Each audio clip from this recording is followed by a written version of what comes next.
güzel. İstanbul'da CHP ve Ekrem İmamoğlu dönemi başladıktan sonra İBB Kültür ve İBM Miras ekibinin yoğun çalışmalarıyla kaç adet yapı restore edilerek kültür sanat camiasına kazandırıldı?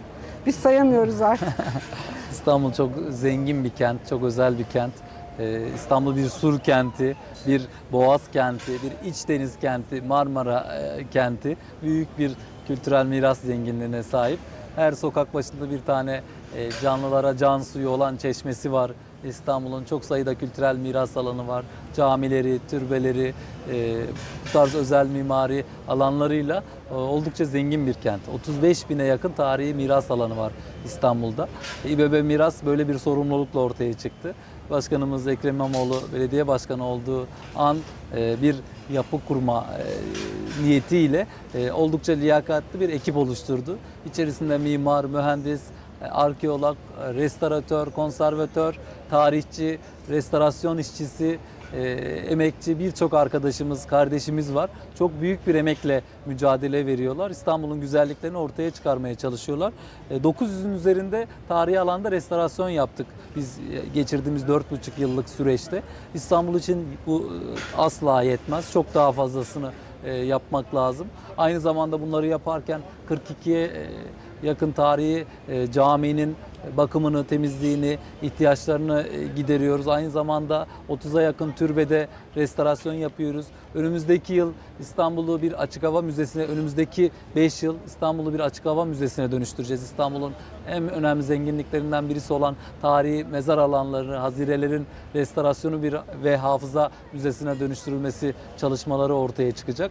Bunların hiçbiri İstanbul'un zenginliğini tek başına ortaya çıkaramaz. Bu alanlar insanlar tarafından korunursa, yaşatılırsa bu zenginlik hissedilebilir. İçerisinde bulunduğumuz yapı da böyle bir yapı. O nedenle İBB Miras ana konusu doğru restorasyonlar yapmaktır. Dünyaca ünlü restorasyonlar yapıyor İBB Miras ama hepsinden daha değerli olan içine yaşamın gelmesi, İstanbulluların tarafından kullanılan fonksiyonların kazandırılmasıydı. Bu dönemde oldukça önemli yapıda bu fonksiyonları kazandırdığımız için mutluluk duyuyoruz, gurur duyuyoruz. Biz de çok mutluyuz. Biraz da Bulgurhan'dan bahsedelim, Evet, Bulgur Palas'tan bahsedelim. Tabii. Hikayesinden, restorasyon sürecinden nedir ön plana çıkan özellikleri? Bulgur Palas 1910'lu yılların başında Habib Bey tarafından, bir bulgur tüccarı olan milletvekili Habib Bey tarafından İstanbul'un önemli mimarlarından Monceri'ye sipariş ediliyor. Çok özel bir mimari estetiği var yapının. İstanbul'da üretilen tuğlalar kullanılıyor. Yeni nesil o dönemin öncü malzemelerinden betonarme bir döşemesi var. Çelik bir taşıyıcı sistemiyle yapılmış. Yani döneminin ötesinde bir mimari ve mühendisliksel yaklaşımla ortaya çıkarılmış çok özel bir yapı. Özel bir seyir kulesi var. Saçakları oldukça ilgi çekici, dik kemerli pencereleriyle sıra dışı bir yapı İstanbul'un 7. tepesine yerleştiriliyor. Hemen Cerrahpaşa Camii'nin, Haseki Sultan Camii'nin yanı başına yapılıyor. Aynı zamanda bir Roma-Bizans formunun da çok yakınına yapılıyor. Özel bir noktada. Çok da güzel bir topografya ile yapıldığı için güzel bir seyir alanı da içeriyor.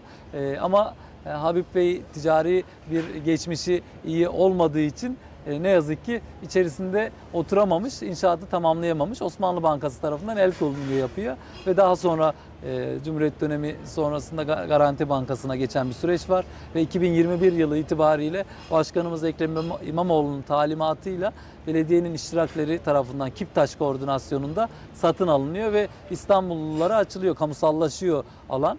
Kiptaş koordinasyonunda restorasyon tamamlanıyor ve İBB Miras Kiptaş işbirliğiyle çok özel bir yapı ortaya çıkıyor. Fonksiyonel bir yapı ortaya çıkıyor böylece. Bugün itibariyle de açılışını yaptık, kapılarını açtık.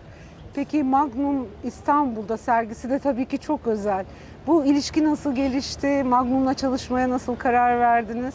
2000 metrekareye yakın bir yapı alanı var ana binada. İçerisinde çok güzel, benim açımdan kişisel olarak İstanbul'un en estetik kütüphanesi olarak gördüğüm güzel bir kütüphane var. Artık çevredeki gençlerle, üniversite öğrencileriyle, çocuklarımızla paylaşacağımız bir kütüphane alanı. Hemen üst tarafta son 2 katta Magnum'la birlikte işbirliğiyle ortaya çıkardığımız özel bir müze alanı var. Magnum dünyanın en önemli, en prestijli fotoğraf ajanslarından bir tanesi. Bizim İBB Miras ve İBB Kültür İşbirliği'nde oluşmuş bir diğer markamız Kültürel Diplomasi Ofisi. Kültürel Diplomasi Ofisi çok yoğun bir çalışma yürütüyor. Dünyanın çeşitli kentleriyle bu işbirliğini yürütüyor.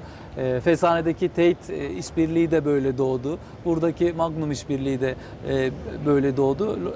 Londra merkezli, Avrupa merkezli birçok kültürel, Tokyo işbirliği, Berlin işbirliği, birçok işbirliği Kültürel Diplomasi Ofisi aracılığıyla doğmuştu. Magnum da böyle bir işbirliğiyle ortaya çıktı. Magnum'un 77 yıllık dünya siyasal tarihini belgelediği bir arşiv bir sergiye dönüştü. Magnum'un manifestosuydu bu. Daha önce dünyanın çeşitli kentlerinde sergilenen bir sergiydi. Artık İstanbul'da manifesto. Böylece Bulgur Palas'taki çok özel bir lokasyonda İstanbul'un 7. tepesinde yerini almış oldu. Yapıya ayrıca bir değer kattı bu işbirliği. Önümüzdeki yıllarda çeşitli fotoğraf sergileriyle bu işbirliği devam edecek Magnum'la birlikte. Alanda birçok yapı var. Ana Bulgur Palas'la birlikte müştemilatları var. Müştemilatlardan bir tanesini biz kampüs olarak adlandırıyoruz. Orayı Cerrahpaşa ve Çapa ve çevredeki diğer üniversite öğrenci kulüplerine terk ediyoruz tabiri caizse. Artık muhteşem bir fikir. onların kulüp faaliyetlerini yürütebilecekleri, çeşitli etkinlikler yapabilecekleri alanlar. Biz de ziyaretçi, katılımcı olarak dahil olacağız bazı etkinliklere.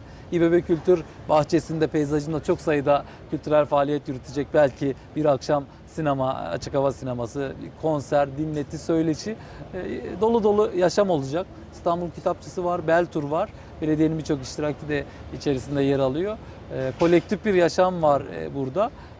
Hem mahalleye hem Fatih'e hem İstanbul'a hayırlı olsun. İstanbul halkı adına çok teşekkür ediyoruz. Başarılarınızın devamını diliyoruz. Çok Oktay. sağ olun.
olun, sağ olun.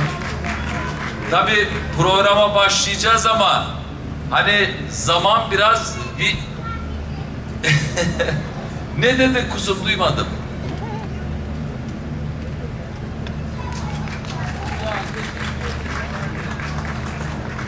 Çocuk var mı?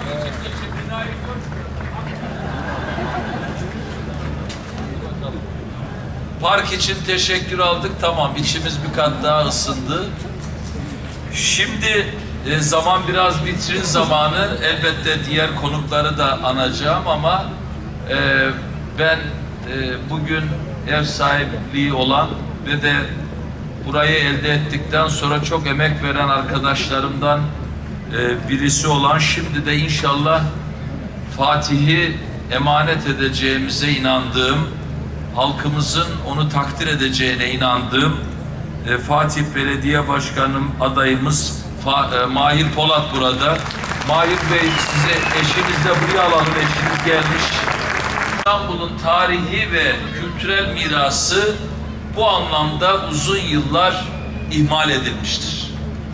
Pek çok yanlış ve zararlı işler yapılmıştır. Özenli davranılmamıştır. Ve İstanbul'a tabiri caizse gözünün nuru gibi bakmak gerekirken sıradan davranışlar sergilenmiştir. Her alanda olduğu gibi İstanbul'un mirasını koruma konusunda da tarihi ve kültürel mirasına sahip çıkmak üzere kurduğumuz İBB Miras Organizasyonu'yla muazzam güzel işler yapıyoruz. İBB Miras markası baştan sona uzmanlığa, tecrübeye, liyakate dayalı bir yapı ve bu yapıya azami dikkat gösteriyor. İBB Miras'ın başarıları sadece restorasyonla da sınırlı değil. Tarihi alan ve eserlere yeni işlevler kazandırıp şehir hayatının bir parçası haline getirme konusunda da dünya çapında işler yapıyor.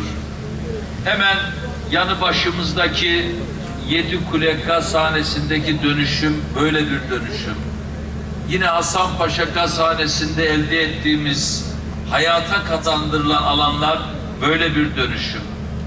Açılışını yaptığımız, bugün burada bulunduğumuz Bulgur Palas'ta aynı şekilde iştirak şirketimiz Kiptaş koordinasyonunda İBB Miras'ın birlikte dayanışmayla bilgiye, sevgiye, özene dayalı ellerinde şekillenerek bugüne gelmiştir.